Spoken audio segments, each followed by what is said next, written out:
तो last class में हम लोग सॉल्यूशन चैप्टर कंप्लीट कर चुके थे। इसके जितने भी थ्योरेटिकल टॉपिक थे वो सभी कंप्लीट हो चुके थे। अब से हमें न्यूमेरिकल पार्ट पर फोकस करना है। तो अभी मैं यहाँ पर कुछ क्वेश्चंस करा रहा हूँ जो कि प्रीवियस ईयर्स में आए हुए हैं। ठीक है, तो अब यहाँ पर जो क्वेश्चंस आएंगे वो ओनली जेईई एंड नीट के किए हुए क्वेश्चंस, जेईई एंड नीट में आए हुए क्वेश्चंस ही करा रहा हूँ मैं यहाँ पर। बहुत इजी क्वेश्चंस होंगे, सिंपल कंसेप्ट होंगे। देखो, अगर कंसेप्ट क्लियर है तो क्वेश्चन को बस हमें थोड़ा सा रोटेट करके क्वेश्चन हम इजीली सॉल्व कर सकते हैं। किस तरीके से क्वेश्चन पूछे जाते हैं वो हम यहाँ पर देखते हैं। जैसे लास्ट क्लास में हमने वांट ऑफ फैक्टर पढ़ा था, तो ये वांट ऑफ फैक्टर का क्वेश्चन है। क्वेश्चन देखो, the want Hoff factor for 0.1 molar BaNO3 twice solution is 2.74. The degree of dissociation is, यहां पर हमें वांट ऑफ फैक्टर गिवन है I इज इक्वल टू 2.74। पूछा क्या गया है यहाँ पर? अल्फा। यहां पर अगर मॉलिक्यूल देखोगे जो हमें गिवन है वो है BaNO3 ट्वाइस। इसमें जो n की वैल्यू है वो n की वैल्यू क्या होगी? यहाँ पर n की वैल्यू होगी हमारे यहाँ पर 3। कैसे? ये कितने पार्ट में ब्रेक हो सकता है? ये पार्ट में ब्रेक होगा हमारे पास एक तो Ba+2 में, NO3 minus and NO3 minus, 3 part में ब्रेक हुआ है, तो इसलिए n की वैल्यू क्या होगी यहाँ पर 3। ठीक है, फॉर्मूला लगाएंगे alpha equal to I-1 upon n-1। Degree of dissociation हमें निकालना है, तो alpha is equal to I हमें गिवन है 2.74 -1 डिवाइडेड बाय n की वैल्यू है 3 -1। माइनस करेंगे तो ये आएगा हमारे पास 1.74 divided by 2 is equal to, इसे डिवाइड करेंगे तो आएगा हमारे पास 0.87। ये जो 0.87 है ये फ्रैक्शन में है। जब इसे परसेंटेज में कन्वर्ट करेंगे तो मल्टीप्लाई कर देंगे इसे 100 से, और जब 100 से मल्टीप्लाई करेंगे तो आंसर आ जाएगा हमारे पास 87%। नेक्स्ट क्वेश्चन है हमारे पास फ्रीजिंग पॉइंट का। देखो, क्वेश्चन पर ध्यान देते हैं पहले। The molar freezing constant of water is 1.86. Therefore, the freezing point of 0.1 molar NaCl solution in water expected to be, हमें क्या क्या गिवन है यहाँ पर? हमें गिवन है Kf की वैल्यू, Kf है 1.86। पूछा गया है फ्रीजिंग पॉइंट।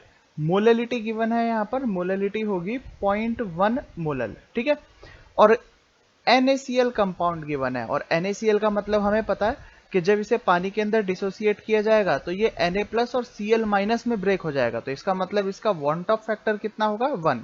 देखो, यहाँ पर कहीं भी डिग्री ऑफ डिसोसिएशन नहीं दिया, और जब डिग्री ऑफ डिसोसिएशन नहीं दिया होता तो उसे हम मानते हैं कि ये 100% डिसोसिएट होगा। ठीक है, सॉरी, वांट ऑफ फैक्टर होगा 2। दो पार्ट में ब्रेक हो रहा है, Na+ एंड Cl-, तो वांट ऑफ फैक्टर हो जाएगा 2। ठीक है, फॉर्मूला अप्लाई करते हैं। फॉर्मूला है हमारे पास डेल्टा TF, मतलब change in freezing point, is equal to, पहले जो हमने फॉर्मूला पढ़ा था वो था KF मल्टीप्लाई बाय M, लेकिन वांट ऑफ फैक्टर पढ़ने के बाद हमें पता चला कि ये मल्टीप्लाई करना कंपलसरी है, क्योंकि ये पार्ट NaCl पानी में जाने के बाद डिसोसिएट हो रहा है। तो यहाँ पर I की वैल्यू है 2, KF हमें गिवन है 1.86, मल्टीप्लाई बाय मोललिटी हमें गिवन है 0.1। ठीक है, मल्टीप्लाई करेंगे तो मल्टीप्लाई करने पर आएगा 0.372। यह आया हमारे पास डेल्टा TF। अब अगर हमने जल्दबाजी की तो हम जल्दबाजी में आंसर लगा देंगे D, क्योंकि यहाँ पर हमारे पास 0.732 आ रहा है, सॉरी 372 आ रहा है, और D ऑप्शन में भी हमारे पास यही है। लेकिन हमें ध्यान रखना है कि यहाँ चेंज इन फ्रीजिंग पॉइंट नहीं पूछा गया, यहाँ पूछा गया है फ्रीजिंग पॉइंट कितना होगा। ये हमने निकाला है कि चेंज इन फ्रीजिंग पॉइंट कितना होगा। तो जो टोटल फ्रीजिंग पॉइंट है पानी का,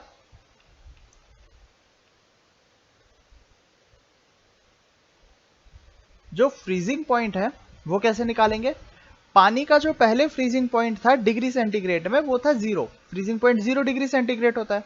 NaCl डालने के बाद उसका जो फ्रीजिंग पॉइंट में डिप्रेशन आया, कमी आई, वो आई 0.372, तो हम इसे माइनस करेंगे। तो अब हमारे पास जो फ्रीजिंग पॉइंट आया वो आया -0.372 डिग्री सेंटीग्रेड। ठीक है, आंसर इज सी। अगर वांट ऑफ फैक्टर मल्टीप्लाई करना भूल गए, वांट ऑफ फैक्टर हमने मल्टीप्लाई नहीं किया, तो हमारा आंसर बी आ जाएगा, वो भी गलत होगा। Next question, the depression in freezing point of 0.01 molar aqueous solution of urea, sodium chloride and sodium sulfate is in ratio।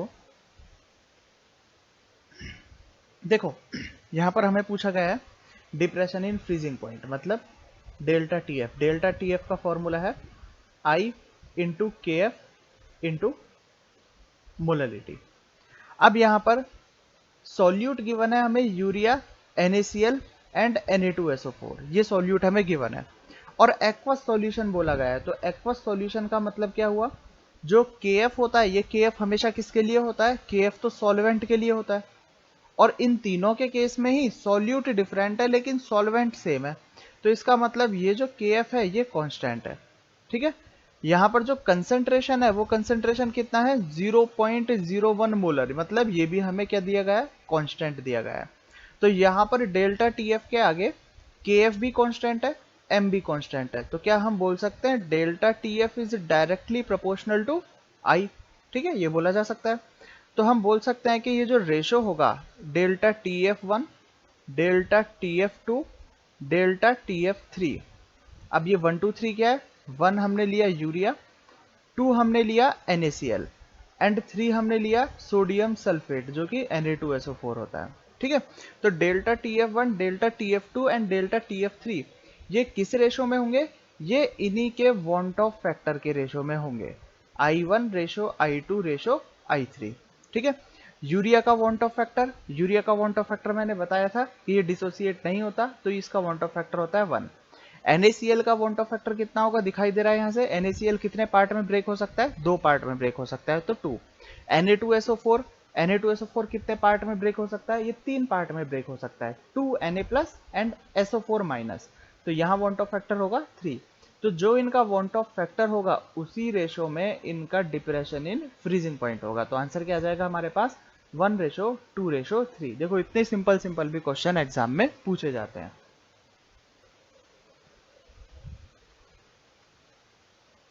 Next question है total vapour pressure of a mixture of 1 mole of A and 2 mole of B is 240 mm। यहाँ पर A का जो pure state में vapour pressure है वो given है P0A 150 Tor और B का प्योर स्टेट में वेपर प्रेशर वो गिवन है P0B 240 टॉर। तो इनमें से सॉल्यूशन किसको रिप्रेजेंट करता है, positive deviation, negative deviation, no deviation, A and B both are correct. तो डी ऑप्शन तो वैसे ही गलत हो गया, पॉजिटिव और नेगेटिव डेविएशन कभी भी एक साथ तो हो नहीं सकते, ठीक है। तो सबसे पहले हम बात करते हैं इसका वेपर प्रेशर निकालने की कोशिश करते हैं। वेपर प्रेशर का फॉर्मूला है हमारे पास P total is equal to P0A XA plus P0B XB। ये फॉर्मूला है राउल्ट्स लॉ का और हमें पता है कि जितने भी आइडियल सॉल्यूशन होते हैं वही राउल्ट्स लॉ फॉलो करते हैं। तो यहाँ से हमारे पास जो वेपर प्रेशर आएगा वो वेपर प्रेशर अगर 240 के इक्वल होता है तो हम बोल देंगे कि ये राउल्ट्स लॉ को फॉलो कर रहा है। तो इसका मतलब आंसर आ जाएगा नो डेविएशन, आइडियल सॉल्यूशन है। लेकिन अगर यहाँ से आने वाला वेपर प्रेशर है जो अकॉर्डिंग टू राउल्ट्स लॉ आना चाहिए, अगर यहाँ से आने वाला प्रेशर 240 के इक्वल नहीं होता है तो या तो वो पॉजिटिव डेविएशन शो करेगा या नेगेटिव डेविएशन शो करेगा, वहीं से हमें पता लगेगा। अगर वेपर प्रेशर कम आता है तो नेगेटिव डेविएशन और अगर वेपर प्रेशर ज़्यादा आता है तो पॉजिटिव डेविएशन, ठीक है। देखते हैं अब हम किस तरीके से यहाँ पर आएगा। देखो क्या क्या गिवन है, हमें गिवन देख लेते हैं। गिवन क्वांटिटीज है 1 mole of A, Na equal to 1, Nb equal to 2। तो यहां से हम XA निकाल सकते हैं। XA क्या होगा, A के मोल डिवाइडेड बाय टोटल, टोटल कितने हो जाएंगे 1 + 2 इक्वल टू 3। और XB क्या हो जाएगा, B का mole fraction total mole of B divided by total mole of, तो 2 + 1 3, तो 1/3 एंड 2/3 क्या है यहाँ पर मोल फ्रैक्शन आए। P0A कितना गिवन है हमें 150 एंड P0B कितना गिवन है हमें, P0B गिवन है यहाँ पर 240। एक minute,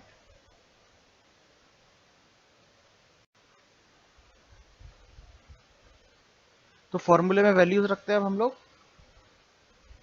P total equal to P naught 150 multiply by X A है 1/3 plus P naught B 240 multiply by 2/3। तो पी टोटल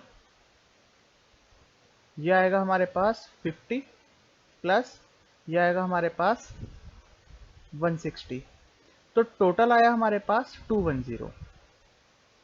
अब इसका मतलब ये है कि अगर ये राउल्ट्स लॉ फॉलो करता, आइडियल सॉल्यूशन होता, तो यहां से जो प्रेशर आना चाहिए था वो आइडियल सॉल्यूशन का आना चाहिए था 210। लेकिन जो प्रैक्टिकली आ रहा है वो प्रैक्टिकली कितना आ रहा है, वो आ रहा है 240। इसका मतलब यहाँ पर वेपर प्रेशर ज़्यादा बन रहा है, और जब वेपर प्रेशर ज़्यादा होता है तो हम क्या बोल देते हैं उसे कि वो पॉजिटिव डेविएशन होता है। तो आंसर क्या हो जाएगा हमारे पास इसका, positive deviation from Raoult's law.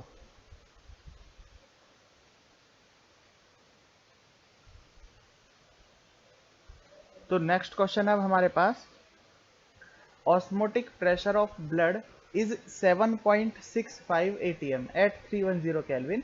An aqueous solution of glucose will be isotonic with blood is, यहाँ पर हमें निकालना है wait by volume percent, blood का कंसेंट्रेशन निकालनी है इसे।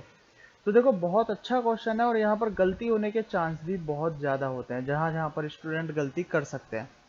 किस तरीके से होगा क्वेश्चन, देखते हैं इसे। देखो सबसे पहले इसने बोला है कि ब्लड का जो ऑस्मोटिक प्रेशर है वो है 7.65, और हमारे पास एक ग्लूकोज का एक्वस सॉल्यूशन है जो इसके साथ आइसोटोनिक है। तो आइसोटोनिक का मतलब होता है जिनका भी ऑस्मोटिक प्रेशर इक्वल हो। तो हम बोल सकते हैं osmotic pressure of blood, osmotic pressure pi से डिनोट करते हैं जिसे, ऑफ ब्लड, ये किसके साथ आइसोटोनिक है, osmotic pressure of glucose solution, जो हम जिसके बारे में हम बात कर रहे हैं, ग्लूकोज सॉल्यूशन। ठीक है, दोनों का ऑस्मोटिक प्रेशर इक्वल है, और ये कितना है 7.65 एटीएम के इक्वल है। ठीक है, तो हमें पाई मिल चुका है ग्लूकोज सॉल्यूशन का। अब हमें यहाँ पर क्या करना है, ग्लूकोज या ब्लड सॉल्यूशन का, दोनों का ही। यहाँ पर हमें कंसेंट्रेशन निकालनी है। कंसेंट्रेशन कैसे निकालेंगे, फॉर्मूला है हमारे पास pi is equal to C R T. ठीक है, अब देखो यहाँ आई मल्टीप्लाई करना जरूरी नहीं है, क्योंकि आई की वैल्यू 1 ही होगी। अगर आई लिखेंगे भी तो 1 ही वैल्यू होती है। ब्लड ग्लूकोज डिसोसिएट नहीं होता है पानी के अंदर। यूरिया, ग्लूकोज, सुक्रोज, शुगर, ये सब चीजें हमें याद रखनी है। पाई की वैल्यू है यहाँ पर 7.65 is equal to C multiply by R. R की वैल्यू, आर क्या है यहाँ पर, गैस कांस्टेंट, और यहाँ पर जो यूनिट देखेंगे तो यूनिट है हमारे पास एटीएम के अंदर। तो हम यहाँ पर आर की वैल्यू लेंगे एटीएम लीटर वाली, और एटीएम लीटर वाली वैल्यू होती है 0.082 मल्टीप्लाई बाय टेम्परेचर हमें गिवन है 310 केल्विन। ठीक है, तो यहाँ से जो कंसंट्रेशन आया वो कंसंट्रेशन आया 7.65 divided by 0.082 multiply by 310। Solve करेंगे इसे तो ये आएगा हमारे पास 0.3009, या फिर 0.3 बोल सकते हैं हम इसे नियरली। ठीक है, अब हमें याद ये रखना है, ध्यान देना है यहाँ पर कि ये जो कंसंट्रेशन है, ये इस कंसंट्रेशन की यूनिट क्या है। इस कंसंट्रेशन की यूनिट देखो, PV is equal to NRT से ये फॉर्मूला हमने बनाया था, मैंने बता चुका हूँ पहले। तो यहाँ पर हमने यूनिट भी कौन सी लिया, एटीएम लीटर वाली। तो यहाँ जो वॉल्यूम होगा वो वॉल्यूम किस में लिया होगा, लीटर में। तो इसका मतलब यहाँ से जो कंसंट्रेशन की यूनिट ली गई है वो ली गई है मोल पर लीटर वाली।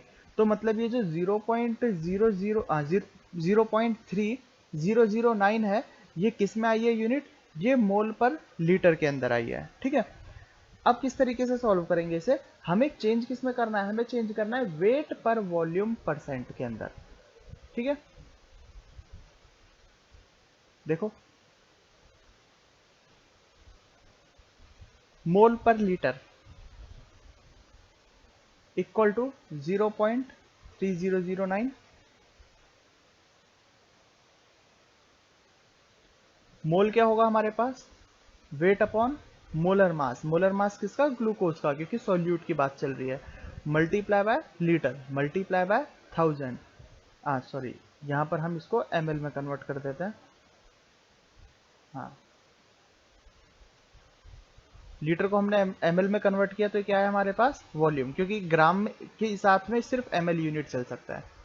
ठीक है, अब देखो अब क्या कर रहे हैं हम लोग, weight divided by ML multiply by 1000, molar mass को यहाँ मल्टीप्लाई करेंगे तो जो ग्लूकोज का मोलर मास है वो है 180।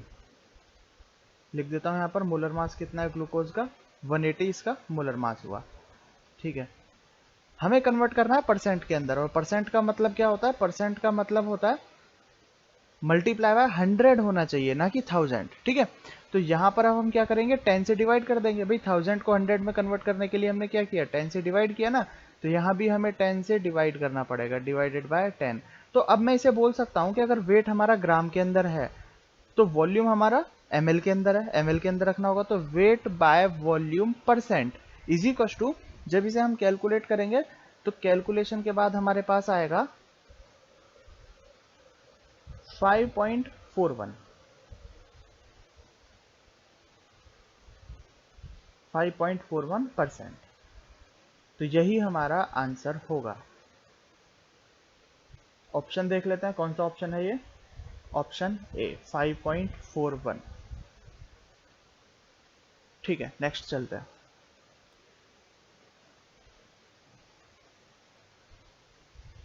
तो नेक्स्ट क्वेश्चन हमारे पास काफी अच्छा क्वेश्चन है। pH of 0.1 molar BOH weak base is found to be 12. The solution at temperature T Kelvin will display an osmotic pressure equal to, osmotic pressure हमें यहाँ पर बताना है, टेम्परेचर T केल्विन दिया हुआ है तो हमें RT की फॉर्म में ही रखना है। किस तरीके से सॉल्व करेंगे, देखो यहाँ पर हमें वीक बेस गिवन है। वीक बेस का मतलब हमें समझ में आ जाना चाहिए कि ये पानी के अंदर जाकर कुछ क्वांटिटी के अंदर डिसोसिएट होगा, 100% डिसोसिएट नहीं होगा। तो हम यहाँ पर I की वैल्यू तो 2 नहीं मान सकते। ठीक है, कितना डिसोसिएट होगा वही हमें निकालना है। I अगर हमारे पास आ जाएगा तो क्वेश्चन इजीली सॉल्व हो जाएगा। देखो BOH कितना डिसोसिएट होगा, किस में डिसोसिएट होगा, B plus and OH minus के अंदर डिसोसिएट होगा।